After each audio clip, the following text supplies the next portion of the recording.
E aí galera, tudo bem com vocês? Will aqui do canal do Will com underline igual tá aqui embaixo, trazendo mais um vídeo de carros pra vocês. Test drive, né galera? Test drive e avaliação, uma sequência de vídeos que vocês gostam bastante e pedem bastante aqui no canal também.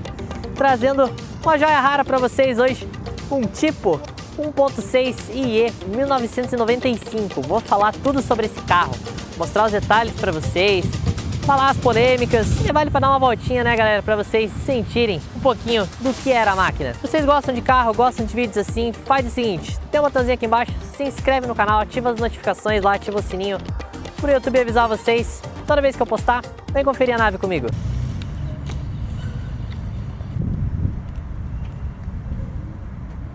Bom, o Tipo foi um dos grandes hatches médios do Brasil, né galera, mas já era um carro que chamava atenção tanto pelas linhas, né, pelo design, linhas retas, como também pelo espaço interno e o acabamento, né galera. O acabamento europeu era outra coisa. A princípio ele vinha importado, então direto da Itália, com bastante itens de série. Era um carro bem completo, kit dignidade, área e direção você tinha, que era uma coisa interessante para a época, né? A maioria dos carros aqui no Brasil tinham versões peladas, né, versões de entrada, não eram carros que vinham assim tão completos.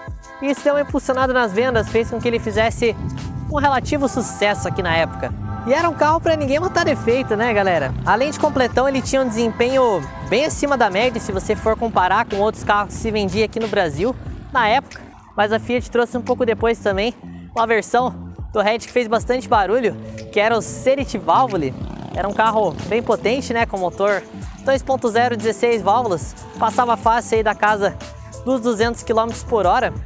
Tinha um desempenho invejável já com 0 a 100 abaixo de 10 segundos.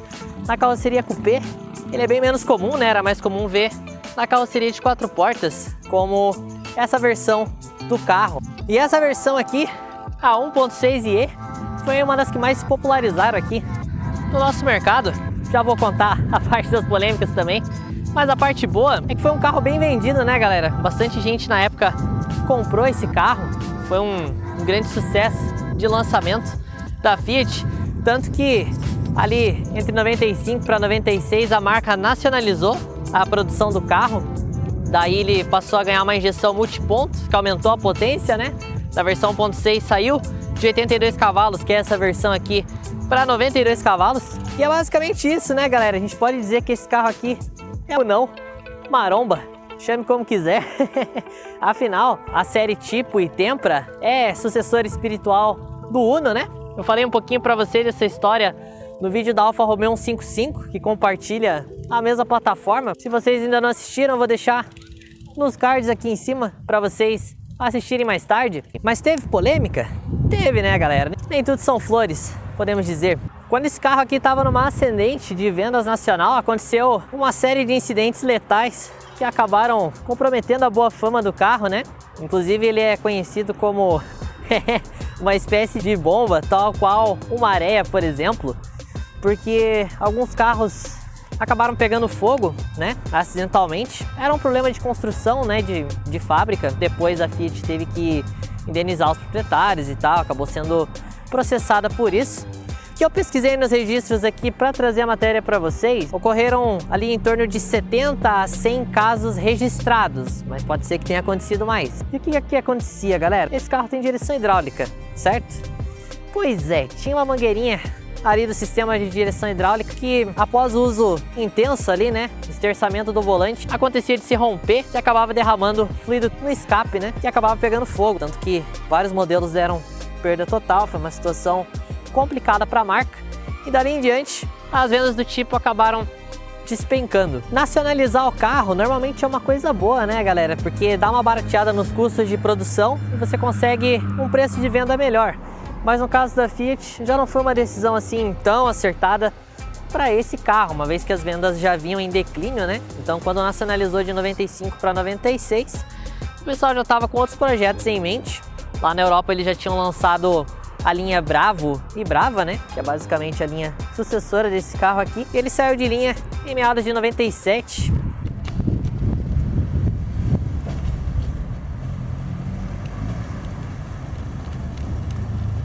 Vou filmar ele no detalhe para vocês então. Detalhe interessante, Você não puxa a maçaneta. Tem um botãozinho aqui, ó, na tranca. Aperta ele e ele libera a porta. Aliás, que portão, né? Olha o tanto que abre essa porta, galera. Vou mostrar pra vocês aqui a forração. Bem bonita, né?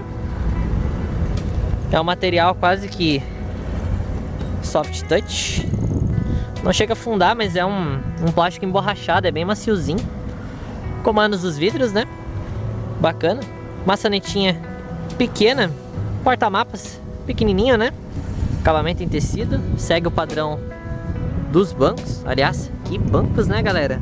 Olha que banco bonito, com o encosto aqui vazado. Uma coisa bem bacana, bem de época. Você não vê nos carros mais novos. Volante costurado, né? 4 raios.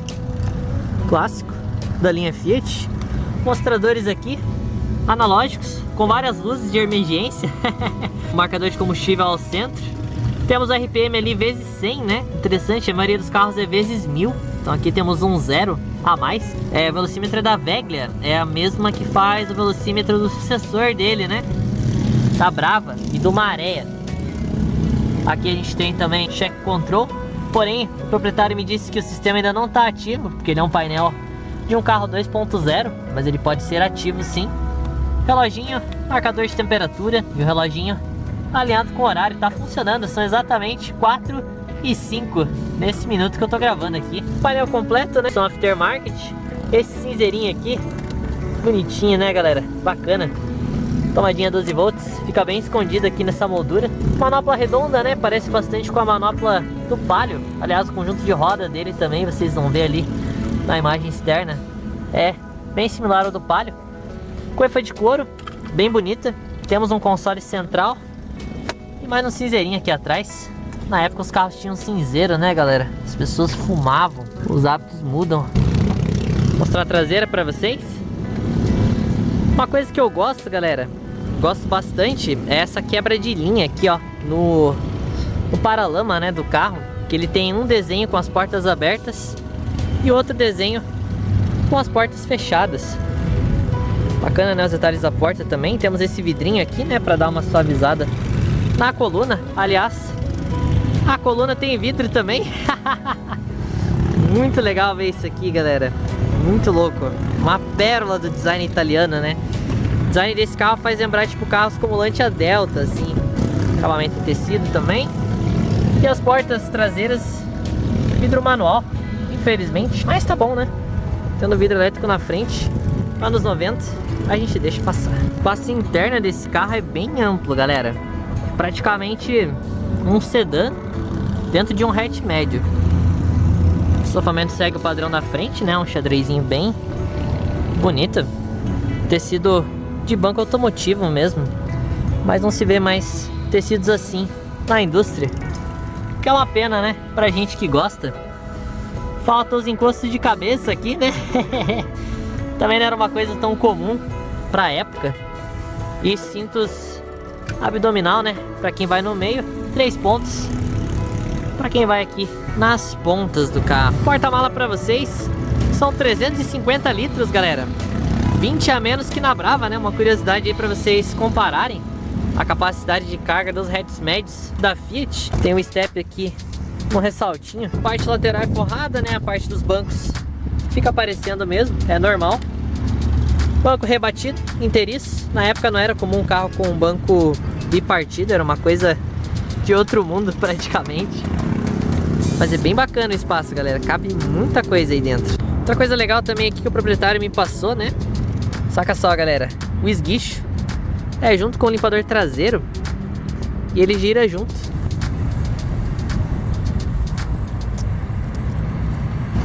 Coração da fera, galerinha. Motor Cevel 1.6, injeção eletrônica, monopontos, 82 cavalinhos, 12.5 kg de torque.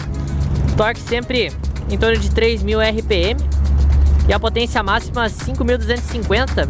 É um motor girador, né, galera? Ele gosta de girar para despejar potência.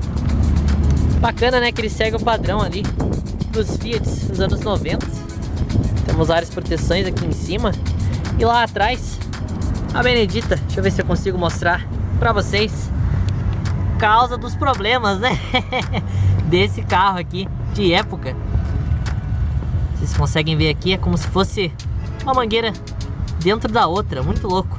E é interessante porque quando você compra um carro com essa mangueira, você sabe que ele passou pelo Rical, então não temos perigo de incêndio no caso do nosso exemplar. Bom, galerinha, vamos lá então levar para dar um rolezinho essa nave aqui, o tipo 95 1.6 IE, tirar as impressões ao volante, falar alguns detalhes do consumo e dos concorrentes de época.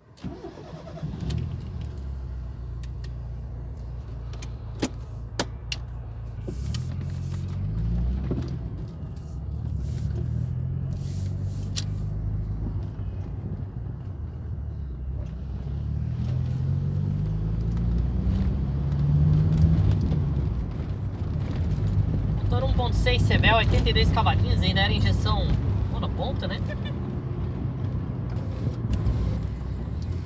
Não achei ele um carro manco, não. 82 cavalos para ele servem bem. Ele já tinha uma relação peso-potência interessante para época.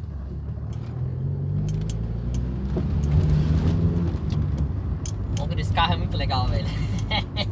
O Sebel tem um ronco muito bacana, vocês não tem noção.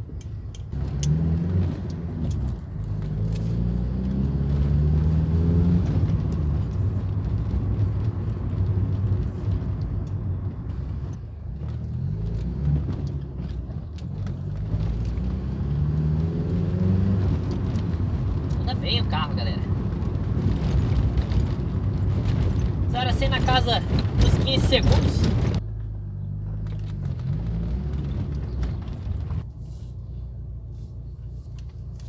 Agora tá verdade, hein?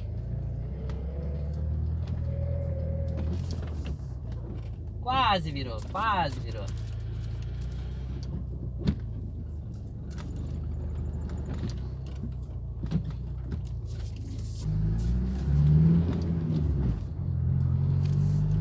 É um carro que esterça bem, galera. Esterça melhor que a Brava até, se você duvidar. Esterça muito bem. O câmbio dele é meio durinho, né? Tem uns engates bem durinhos. Parece um pouco com o câmbio do Palio, que a gente testou aqui no canal. É um câmbio bem perninha de cachorro, né? Você consegue trazer a marcha aqui. Esse painel é muito bonito de noite, né? Essas luzinhas verdes aqui dão aquele charme.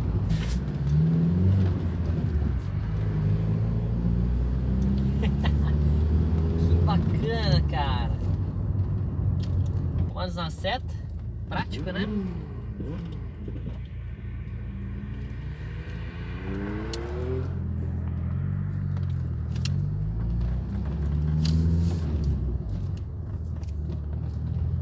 Bombada. Tranquilinha, suspensão macia, não bate embaixo. Apesar de ele parecer um carro baixo, ele tem uma altitude bem legal, né? Pra superar as lombadas e os buracos do dia a dia.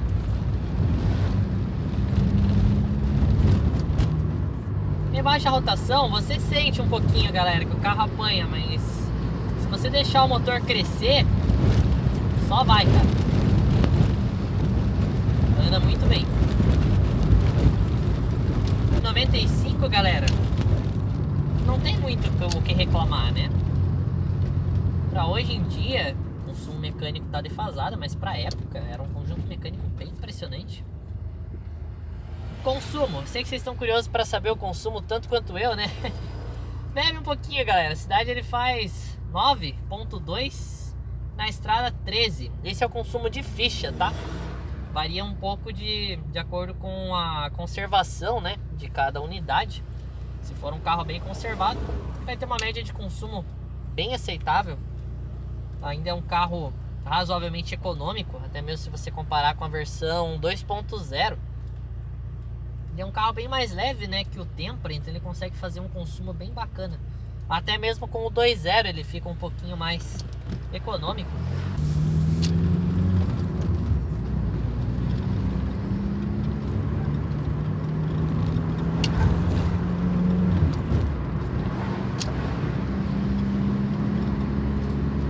Quarta marcha, subidinha, vamos ver. Manteve, galera, manteve. Não sobrou potência, mas manteve. Bacana. Legal. O pneu simples dá uma tremidinha, né? Vocês conseguem ver aqui. Bem louco isso. Radarzinho aqui, vamos tirar o pé. Ver o contorno dele. Uou! Força G é bruta, galera. Anda bem, galera. Um carro gostosinho de andar.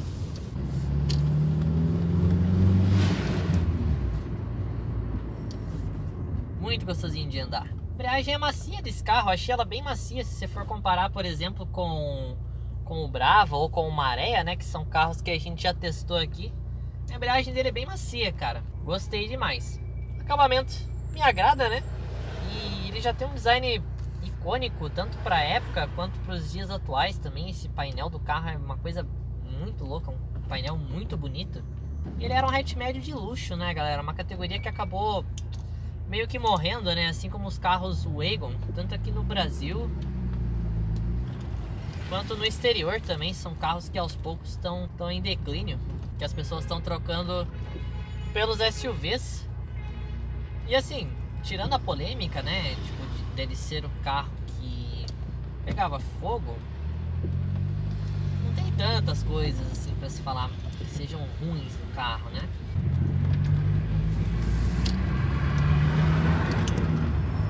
Na época, inclusive, eles chegaram a dar uns apelidos bem engraçados, né, pro carro. Eles chamavam ele de Zippo, que era a marca do isqueiro.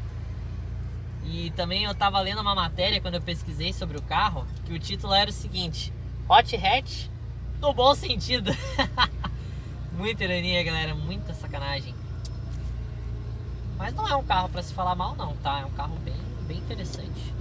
Preço de venda: você que tá interessado em comprar um tipo, gosta desse tipo de carro, varia, galera, varia bastante pela versão e pelo estado de conservação. Mas um carro desse em bom estado você acha na faixa ali de 7, 8 mil reais.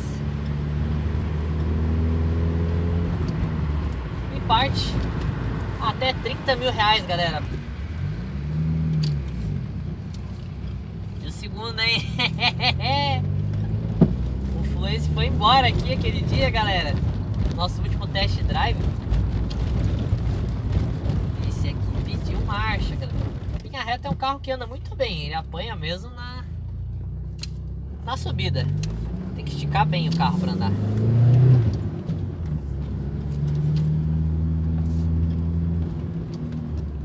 Mais ou menos isso aqui. Probleminhas na manopla aqui. Tive um probleminha semelhante na manopla do Fusca, né, galera? Mas aí quando a gente tem esse tipo de problema, a gente pega embaixo e tá tudo certo. Massa demais, galera, poder dar essa volta no tempo e mostrar esse tipo de carro aqui pra vocês, né? Como se comporta. Aí, chegamos ao destino. Galera, é um carro muito legal de dirigir. Vocês puderam ver aí as impressões do teste. Agora vocês tirem as conclusões, né? Se é isso que vocês procuram. Bom, galerinha, esse foi o vídeo de hoje aqui, trazendo para vocês curiosidades e avaliação do tipo 1.6IE 1995. Se vocês gostarem do vídeo, deixem um like, compartilha, que ajuda bastante aqui o engajamento do canal, ajuda o YouTube a recomendar os vídeos aqui para mais pessoas. Vou deixar para vocês aqui um vídeo, uma playlist, para vocês conhecerem melhor o trabalho aqui do canal.